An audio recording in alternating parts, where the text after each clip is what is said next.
day for work here at the Happy Healthy Workplace podcast. I'm Kimberly Ficklin, your host. And every week we talk to professionals just like you all around the world because we want to find out what they do to create a profitable business, the kind of business where people really want to work. Today we're talking to Misty Dupont. Misty's the HR generalist at Key Knife Company. Key Knife is an employee-owned manufacturing company in the global woods product industry, and they've built a wellness program from the ground up.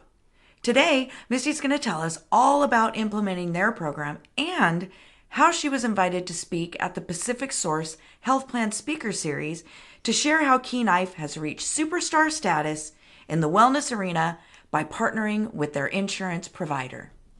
So Misty, I know you and the safety director, Shauna, worked hard on Key Knife's successful wellness program. Since we've worked together in the past, I know a bit about it, but I want you to share with our listeners just how it all got started.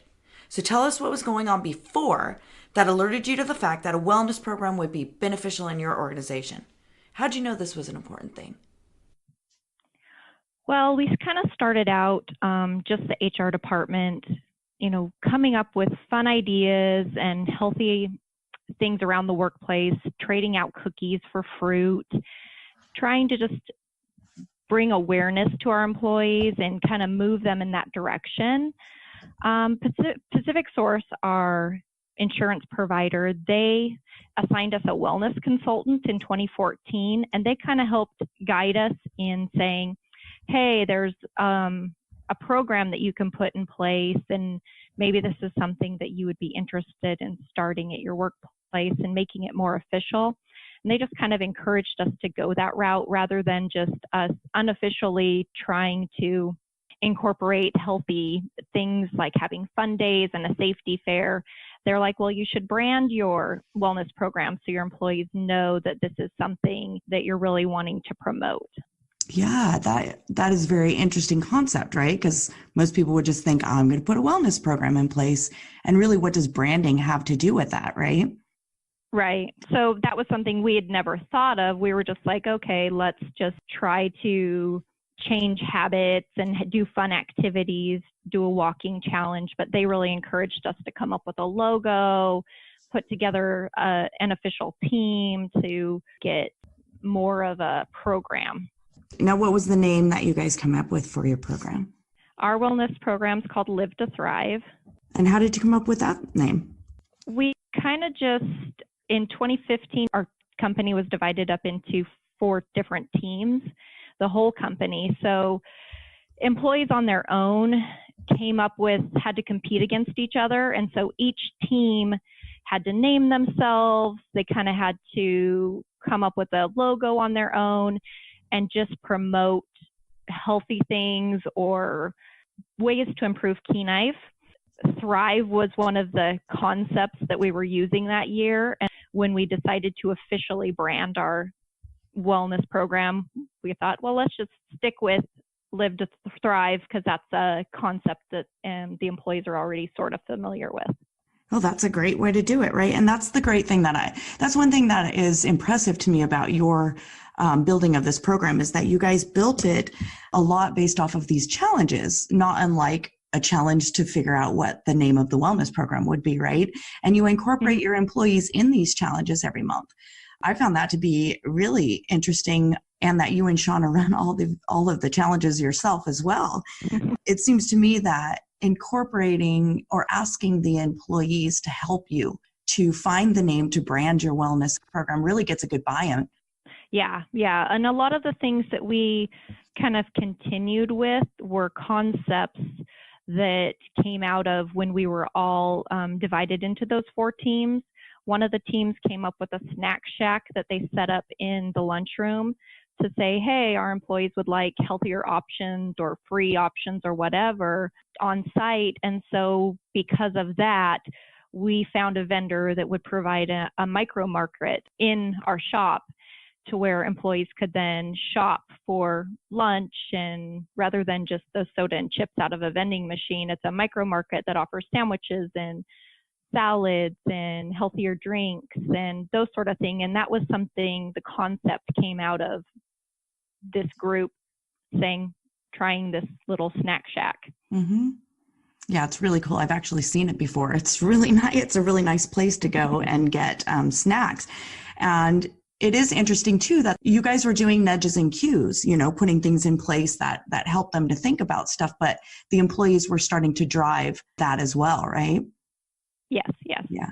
So tell me a little bit about some of the challenges that you had along the way in maybe getting people to jump on board in the wellness program.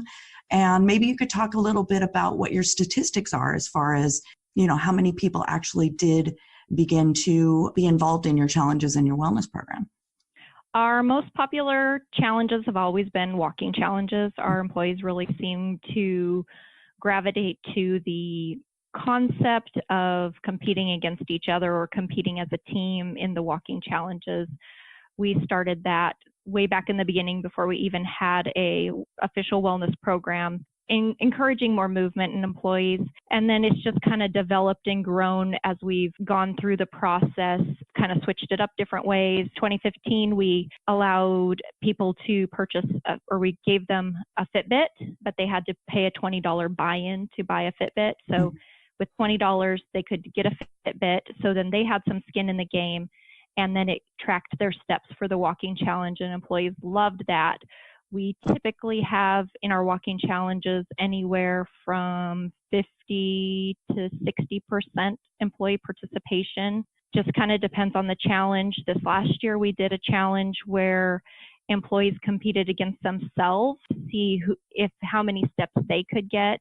And if they reached a certain level, then they could upgrade their Fitbit to an iWatch. Oh, wow. That's really great incentive.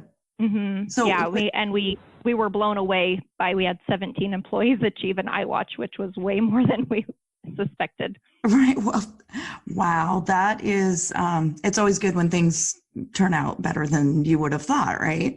Tell me a little bit about incentives. Have you, because in this wellness arena, there's both sides of the coin where people will say incentives, physical incentives like, a Fitbit or something really only last short term and that people have to do it for other reasons. But then other people will also say, actually, right, incentives get people going and then you can get them bought into the program. So do you find that the incentives actually help more than if you didn't use them? And it's one of those things, like it depends on the person. Mm-hmm. The Fitbit is something that we now offer to all new hires.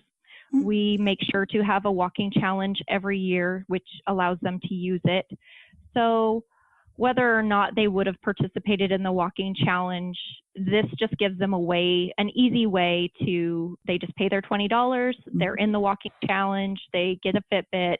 Maybe it's a technology they didn't want to buy because it was too expensive. It gives them that awareness of, hey, this is how much I'm moving throughout the day, and just kind of helps them in that way. We have a Live to Thrive store where once they complete a challenge each quarter, they can earn bucks to shop from the store for health and wellness related items, apparel, workout equipment, that sort of thing, a new Fitbit if there's breaks, a heart monitor. So some of the people we do know participate only to shop from the store, but at least they're participating, and maybe at some point it will click to them that, hey, this is important to me, or hey, this makes me feel better.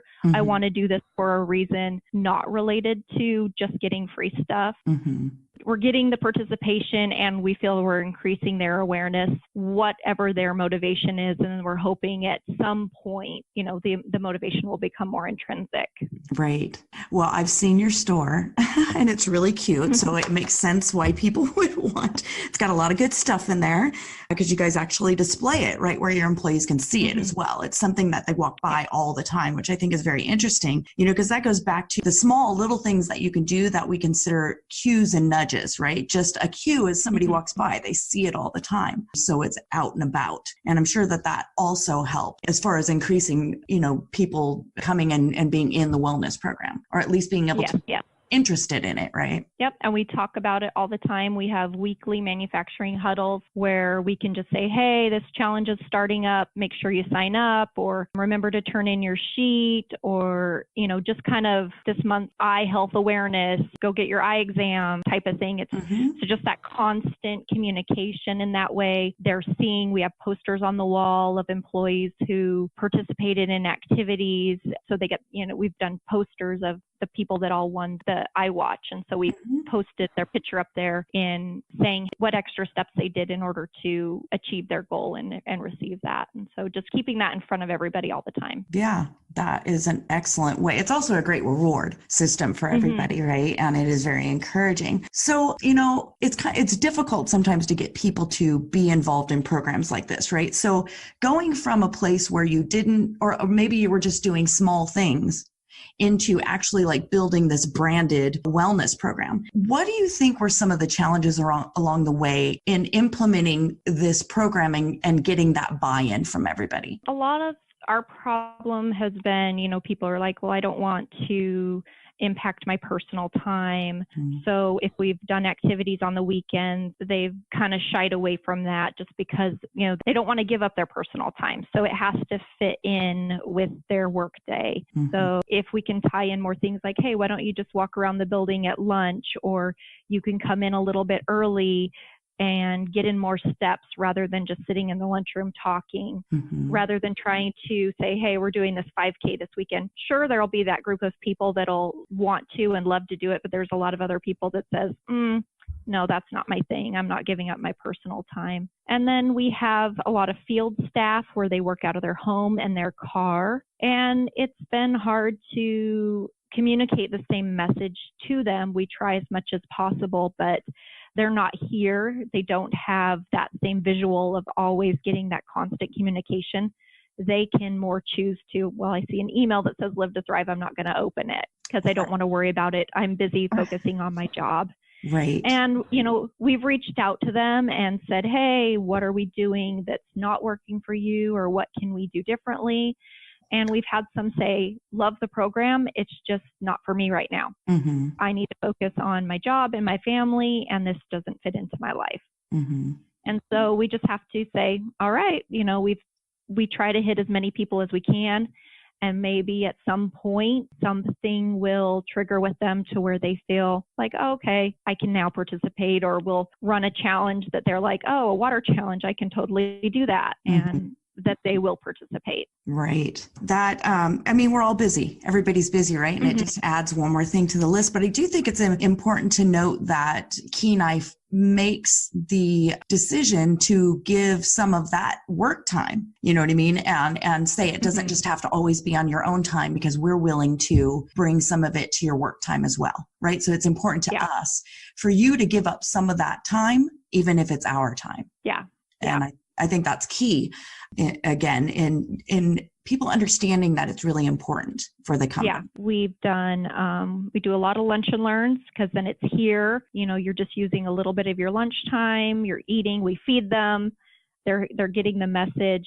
And then we do fun activities. This last summer, we played cornhole on the patio, and people could sign up, come out for the barbecue, and play cornhole. And so it was just a fun activity, got people active, got them socializing, and, outside, and took a little bit of time away from their work day. Wasn't all that impactful, but it was a fun activity. Yeah, that's fun. And you guys have a garden out there too. Yes, we have an on-site garden. Employees every year can sign up for a garden bed, keep the garden bed. So on breaks or before and after work, they can come in, they can have their family come in and help them. We've got a shed with all the tools. They just have to plant their own plants and seeds, and they've got water and just care for it. And a lot of employees will share because you get the zucchini plant that somebody planted too many of, and we always end up with tons of zucchini everywhere, but it's just a nice way to share and to provide, healthy produce for your family and your coworkers. Yeah, not only the food, but the space to go out and just be by themselves and, connect with nature during a time when normally they might just sit, like you said, in the lunchroom and eat and not even get out in the sun. So I really love the garden idea. I think that is a really smart way to get people outside too. Yeah, and we realized that people were wanting to be out there, so we moved picnic bench out there so they could take their lunch out next to the garden. Yeah, that's such a great idea. I mean, here in the Pacific Northwest, we don't get a lot of sun. So when we have the opportunity, vitamin D goes a long way to help the happiness of employees, right?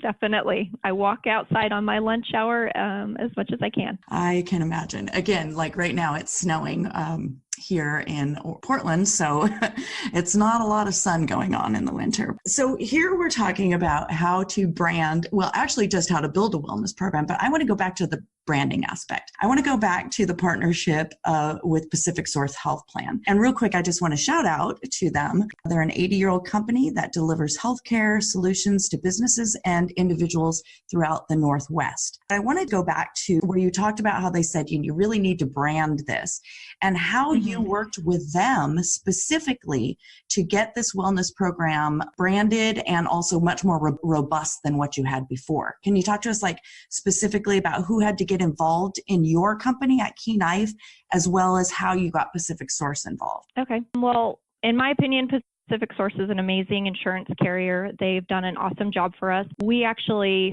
left them for a year because insurance rates just kept going up, and the management team said, I think we could find different insurance. And we tried to match, insurance to insurance to switch our coverage. And we realized there's a major aspect to customer service and who you work with, and that we were missing with this other carrier. And we immediately switched back the next year. It was like night and day. And I have multiple personal contacts who I can just reach out. I don't have to call this 1-800 number and get directed to some random person, in states away.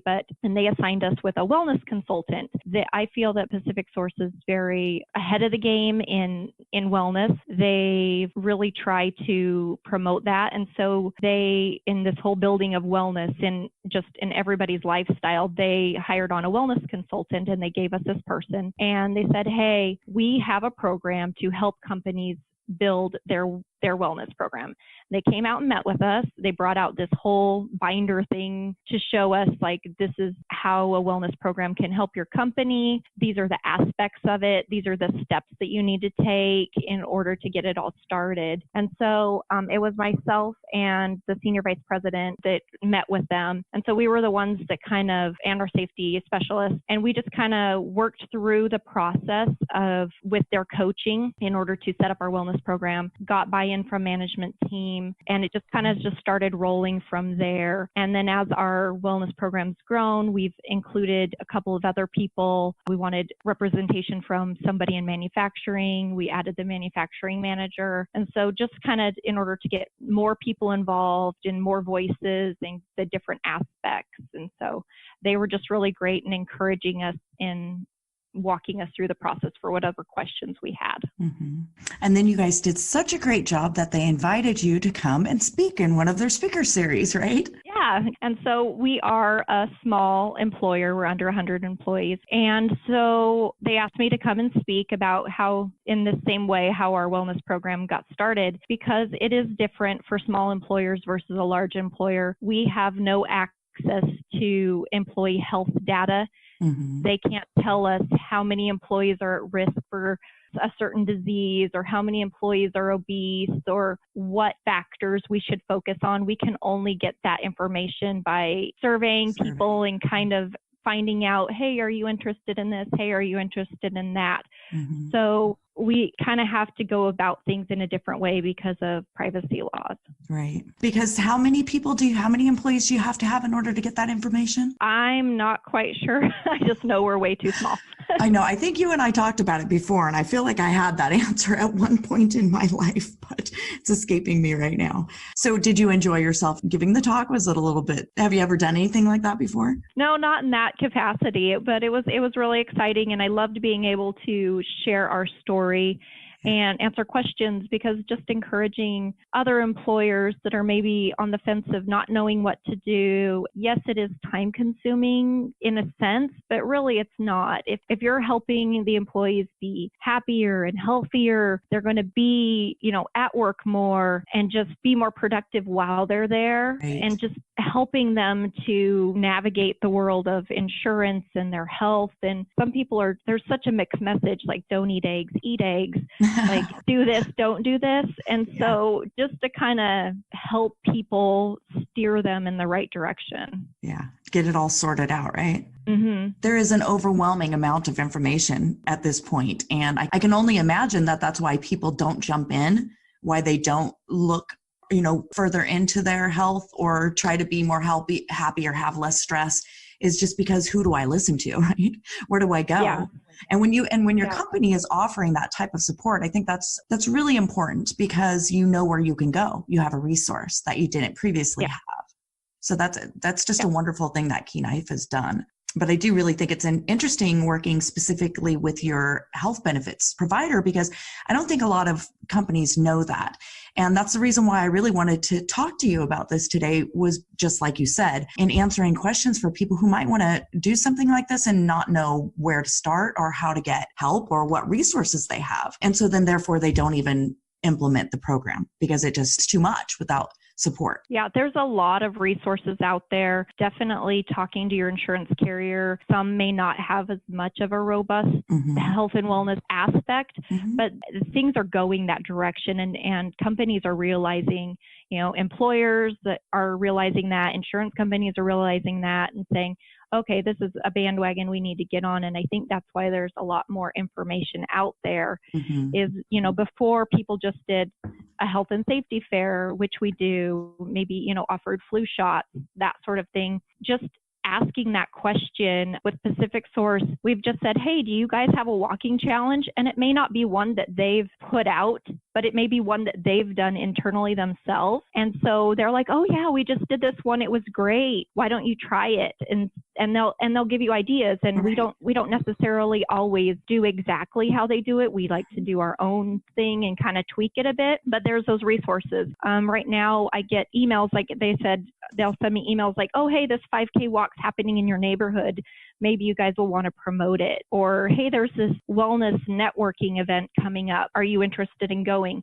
If they know that you're a company that is, on that mindset and wanting to promote those things, and as they run across them, they would send it out. At least that's what they do for us. Well, it's a wonderful resource. How else would you be connected to that information if you didn't have them letting you know that, So that's great. All right. Yeah. So we've gone from not having a wellness program to having a wellness program to branding a wellness program, and now having run it for years. Tell us what it's like now. What have you learned along the way? And I know that you guys survey your employees. So how has the employee happiness and engagement changed since before you had like a full-fledged program in place? We try to survey our employees in some sense at least once a year. The main thing is totally keeping it simple. If they have to sit down for 30 minutes and answer 100-question survey, they're not going to do it. They're just going to roll their eyes, or they're going to start skipping questions. They're not going to be invested in it. We've done surveys, the easiest ones where we say, hey, we're having this lunch, come in and answer these 5 questions, and then they'll do it. They'll just answer the questions. We've caught people at the end of a meeting on video and said, hey, what are you doing to better your health this year? And just recorded them and then compiled a video and shared with the whole team. It's just keeping things simple, keeping it in their face all the time. We kind of make some things more mandatory, like our health and safety fair is mandatory. It's not optional. Everybody has to go to it. It's part of your training. So just instilling that in your culture, it's getting management buy-in to where they're encouraging their employees to do things, and keeping it fun. Keeping it fun is great. Employees don't want to sit through a boring presentation about statistical stats.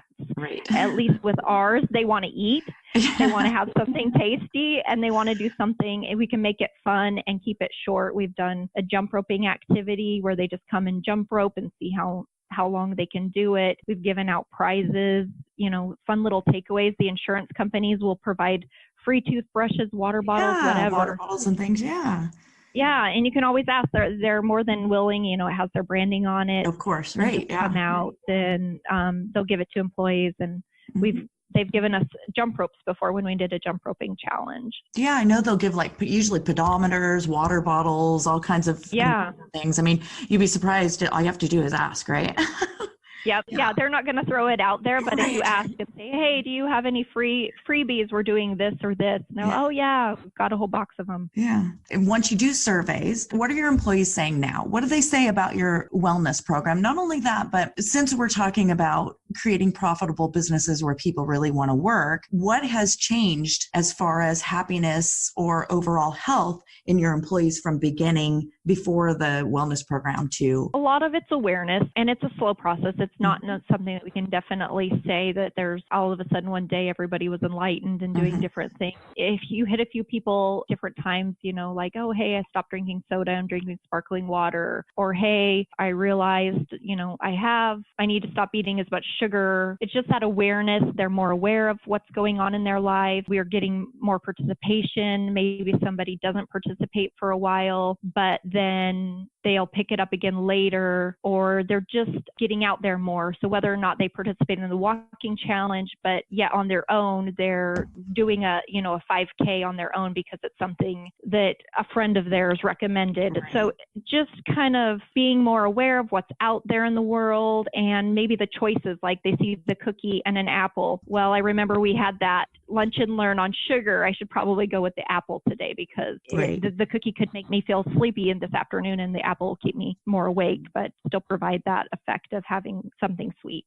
Yeah. So basically, it's not uncommon to hear this about workplace well-being or wellness programs, that people always want to know, what's the ROI, right? And so I'm asking you, what's the end result? And you're like, well, awareness, this and that, and it takes a little bit longer. And what I'm hearing you say is exactly what is key in understanding how a wellness program works, is because people want to say, well, what's my return on investment, right? Like, how long do I have to run this wellness program before I get this exact amount of, money back or monetize it in some way? But I think what is key here is that when you build a culture around wellness and happiness and healthiness, that it is less about the return on investment and more about the value that you get back from your employees that maybe you weren't getting from them before. Would you agree with that? Yeah, I'd agree with that. And I know Pacific Source has considered a lot of the things that we do. They know what we do in our health and wellness program. They've kind of indicated that they consider that when they're doing our renewal each year. So maybe it affects our insurance rates, but, it is affecting our employees in the choices that they make. And so maybe they are making healthier choices, and then they're not costing us in insurance costs. They're here more often because they're not sick all the time because they're making those healthier choices. So it's just something that it's really hard to quantify, especially for a small employer.